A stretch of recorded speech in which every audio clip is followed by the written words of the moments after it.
मैं अंजनी कुमार उर्फ विनोद कुमार सिंह, राष्ट्रीय सचिव बरमसी विकास मंच फाउंडेशन संगठन से जुड़ा हुआ हूँ। समाज की कुछ जिम्मेवारियाँ मिली है जिसको मैं बेहतर तरीके से जितना समझ में है वो उसका मैं निभाने का कार्य कर रहा हूँ। कल से मैं एक वीडियो वायरल देख रहा हूँ और प्रतिक्रिया हम अपने समाज के बरमसी भूमिहार समाज के लोगों का मैं देख रहा हूँ। तो मेरा इसमें आग्रह है कि सारिका पासवान ने कुछ बरमेश्वर मुखिया जी के बारे में मुर्दाबाद का जो बात बोला है, यह आलोचनात्मक विषय है, यह निंदनीय है। लेकिन इनकी इतनी महत्ता नहीं बढ़ाई जाए, ये इतनी महत्ता के योग्य की नेत्री नहीं है।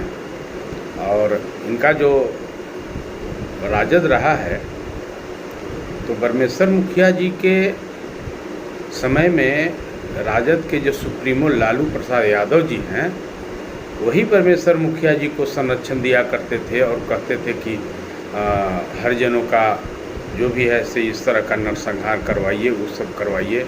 तरह तरह के कई बार एसपी को उन्होंने निर्देश देकर परमेश्वर मुखिया जी की सुरक्षा भी कराई थी।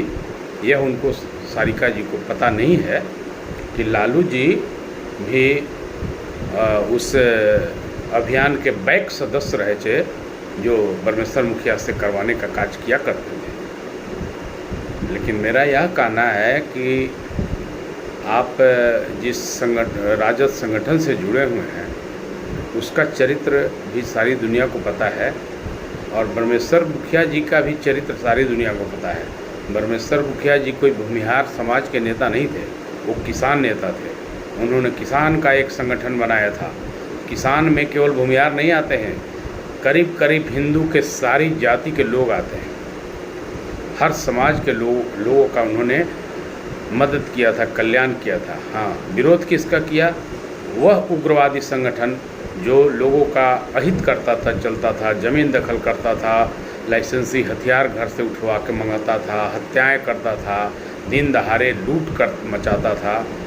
वो अनैतिक लोगों का विरोध किया था। उन्होंने हत्या करवाने या जो भी उन पर आरोप है उसकी सत्यता का मैं बहुत नहीं जानता हूँ, लेकिन इतना मैं ज़रूर कहता हूँ कि उन्होंने उनका विरोध किया था जो समाज के अनैतिक रास्ते पे चलते थे और समाज के लोगों को परेशान करते थे। खास करके बरमसी भूमिहार ब्राह्मण समाज को परेशान करते थे और उनकी ज़मीन दखल पे झंडा गाड़ देते थे। उनके हत्याएं दिन दहाड़े बाजार गए और लौटते में वो परिवार में लौटेंगे नहीं लौटेंगे इसकी गारंटी नहीं थी। उस कार्य का प्रतिकार किया था बरमेश्वर मुखिया जी। आज वो भूमिहार ब्राह्मण समाज में भले आदरणीय है, इसलिए कि समाज के थे, भूमिहार समाज में ही उनका जन्म हुआ था।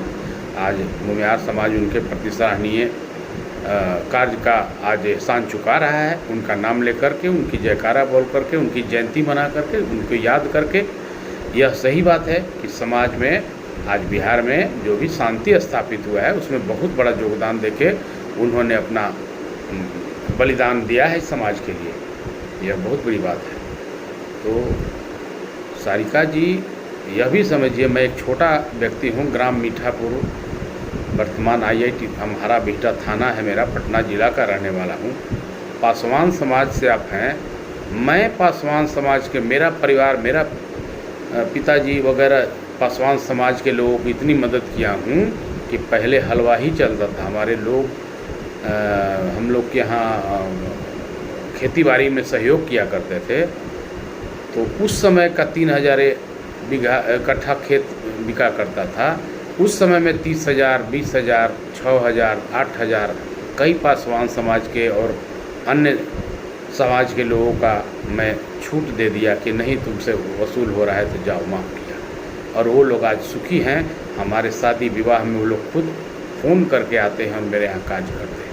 यह पासवान समाज का मेरा योगदान, मैं छोटा व्यक्ति में से आता हूँ, मेरा योगदान है। या कोई भी मेरे इलाके का, मेरे गांव का, मेरे अगल बगल के लोगों का, कोई भी हरिजन या अन्य किसी जाति का समाज का व्यक्ति मेरा एहसान, मेरा विचार, मेरा बात, मेरा परिवार का विचार का आहत आज भी रहता है। सबके तरफ से मैं भी अगले को सम्मान करता हूँ, सबकी तरफ से हमें भी सम्मान मिलता है। इसलिए जाति पर आधारित बातें ज़्यादा नहीं की जाए और किसी भी जाति समाज के व्यक्ति के पुरोधा जो शहीद हो गए हैं उनका अपमान की बात नहीं किया जाए। हर जाति समाज के पुरोधा होते हैं, इसलिए ऐसा अनैतिक भाषा का प्रयोग नहीं किया जाए तो ज़्यादा बेहतर है। आपकी सोच अति निंदनीय है सारिका जी, आप जो भी हैं, कौन हैं मैं नहीं आपको जानता, लेकिन आपकी सोच विचार आपने जो मीडिया से बात रखा है यह अति निंदनीय है। लेकिन हम अपने ब्रह्मर्षि विकास मंच फाउंडेशन संगठन की ओर से भी आपकी निंदा करता हूँ, भर्त्सना करता हूँ और अपने समाज ब्रह्मर्षि भूमिहार ब्राह्मण समाज के लोगों को कहता हूँ कि इनकी इतनी महत्ता की बात नहीं की जाए।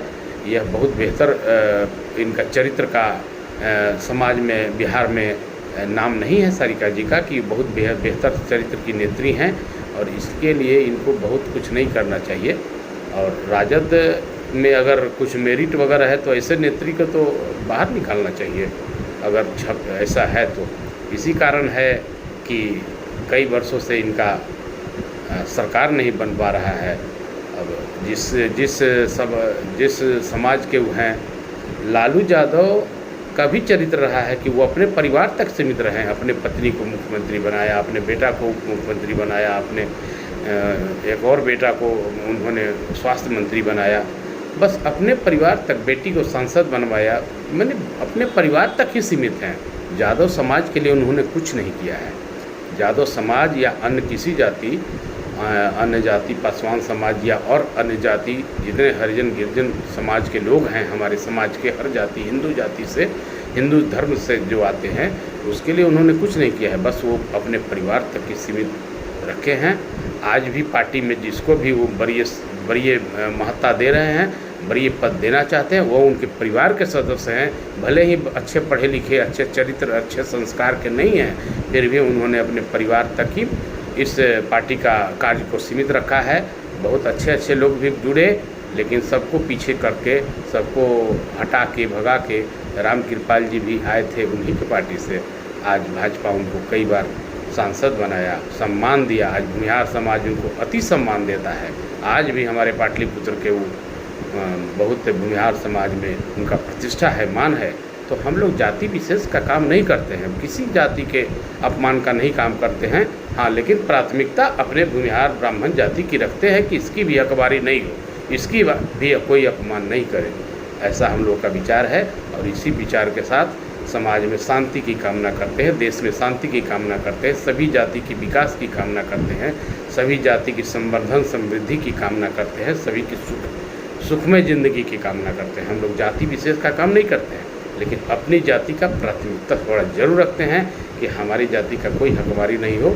हमारी जाति पर का जो भी हकबारी होगा उसके लिए हम सभी संगठित होकर के एक साथ सरकार से, केंद्र की सरकार हो या बिहार की सरकार हो या अन्य राज्यों की सरकार हो, वहाँ हम खड़े होने के लिए, अपनी मांग रखने के लिए सदैव तत्पर रहेंगे। इन्हीं शब्दों के साथ आपका सभी का प्रणाम, धन्यवाद, आभार व्यक्त करता हूँ।